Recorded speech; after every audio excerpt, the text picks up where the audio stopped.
Border का ख़बर शामिल कंदासीं जिथे सिंध जी न्याणी कुरतुलैन जे नाहक ऐं बेदर्दी सां थियल क़त्ल ख़िलाफ़ बॉर्डर बुलेदी बिरादरी पारां टाउन कमेटी खां हैदराबाद चौक ताईं रैली कढी एहतिजाजी मुज़ाहिरो कयो वियो। 15 जुलाई ते हैदराबाद शहर जे इरीगेशन कॉलोनी जी रहवासियुनि चइनि ॿारनि जी माउ ऐं सिंध जी नाले वारी अदीब ऐं ज़रई माहिर अनवर बलोच जी न्याणी खे संदसि मुड़ुसु मासूम ॿारनि अॻियां तशदुद करे क़त्ल करे छॾियो।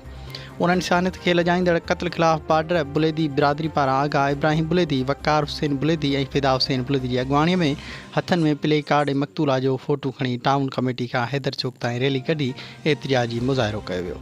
उन मौक़े ते अॻुवाणनि मीडिया सां ॻाल्हाईंदे चयो त कुरतुलैन उर्फ़ एनी बलोच जो क़त्ल अदालतुनि मथां हिकु सवालिया निशान आहे। एनी बलोच जो ॾोह फ़क़ति एतिरो हुयो त उहा हिकु साबरीन क़िस्म जी औरत हुई जेका 2011 खां वठी मुसलसल तकलीफ़ूं सहण बावजूद बि मुड़ुस जे घर में रहंदी हुई। छाकाणि त सिंध में तलाक खे ऐब सम्झियो वेंदो आहे। संदसि मुड़ुसु उमर मेमण हिकु ज़ालिम क़िस्म जो बाअसर माण्हू आहे जंहिं पंहिंजे घरवारी खे बेदर्दी सां पंहिंजे ई मासूम बचनि अॻियां क़त्ल करे छॾियो आहे ऐं बाअसर हुअण करे हू पाण खे बचाइण लाइ करोड़े रुपया ख़र्च करे रहियो आहे। वधीक SSP Hyderabad, IG Sindh, chief justice of Pakistan, Sindh high court वॾो वज़ीर सैयद मुराद अली शाह खां मुतालबो कंदे चयो त वहशी कातिल उमर मेमण खे फाही जे फंदे ते चाढ़ियो वञे त जीअं आईंदा सिंध में बचनि अॻियां का माउ मारी न वञे ऐं सिंध जूं न्याणियूं वेगाणाप जो शिकार न थियनि।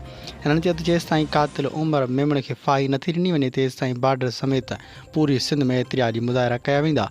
आख़िर में शहरियुनि पारां मज़लूम न्याणी जे खून सां इंसाफ़ ऐं कातिल खे सज़ा ॾियण लाइ सख़्तु नारेबाज़ी कई वई। वधीक ख़बरुनि ऐं अपडेट्स लाइ ॾिसंदा रहो सिंध न्यूज़ वेब TV।